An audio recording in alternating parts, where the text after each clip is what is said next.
Good evening, I'm Elgit Reporter, and on tonight's edition of Insert Documentary Title Here, we will take a look at the incredibly ludicrous and discombobulating world of politics. In this edition, we will look at the federal government's response to the Great Depression.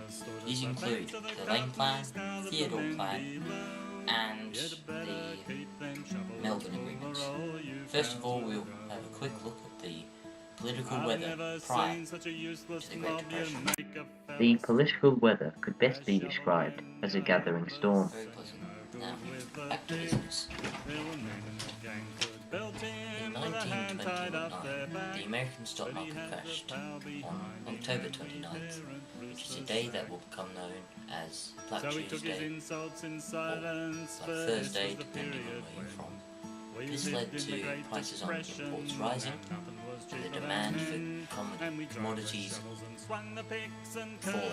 Australia was one of the hardest hit countries in the world because of its dependence on agricultural and industrial exports to other countries. The government panicked and sent for Sir Otto Niemeyer, the chief of the Bank of England, for advice. Australia had a divided public opinion about him. However, most people saw him as an outsider. The advice he gave the Australian government was not pleasant. He stated that Australia was living beyond its means and must accept a lower standard of living.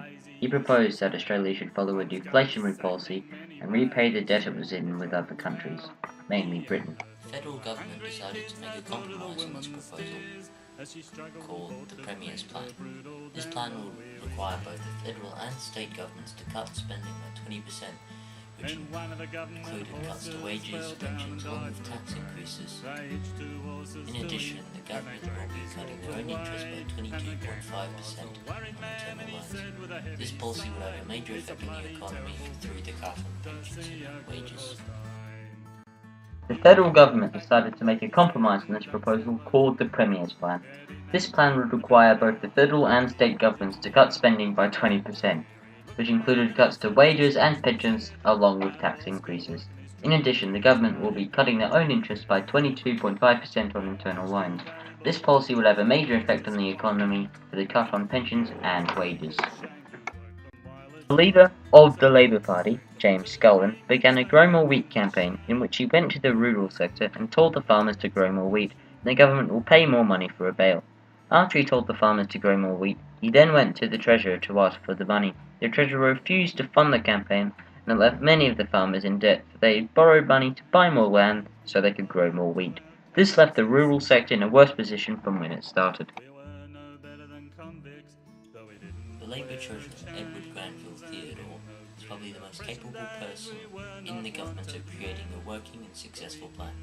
He proposed an inflationary approach, which instead of following the orthodox deflationary policy, should stimulate the economy by increasing government spending.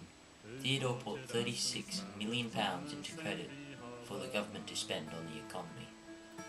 However, the plan failed when the Commonwealth Bank, which is not controlled by the government, did not support the idea of spending more money on the economy. Theodore's plan would have been more successful than the other plans because the increased government spending would have made Australia's recovery faster and more successful. This plan was mainly opposed by New South Wales Premier John Laing. John Thomas Laing was the New South Wales Premier for the Labour Party. He proposed, or demanded, to cut interest and suspend the repayment of overseas loans. In addition, the plan would expand public working programs and the bank would fund the government works through controlled credit expansion. Laing's plan had a very large impact. The first to mobilise against the Laing Plan were the Conservative National Party of Australia. They saw John Laing as communist and claimed the plans were largely anti-British. This also led to the New Guard, a left-wing organisation, becoming more aggressive and planning a coup d'etat against the New South Wales government, primarily the Premier Jack Lang. The Laing Plan also stirred unrest in Labour itself, eventually becoming the main cause of Labour dividing into three sections, those being the original Australian Labour Party, the United Australia Party and Laing Labour. The original party was mainly supporting orthodox policies, whereas Laing-led Laing Labour supported the radical Laing Plan, which was denounced by most other parties, especially the more right-wing organisations. Most of these government responses would not have been successful even if they had been put into action. the exception being Theodore's approach, however, because Australia's economy recovered when the world prices for commodities began to rise.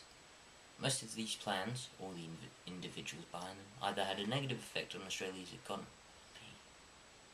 or in Lang's case, instill a large sense of nationalism in the people.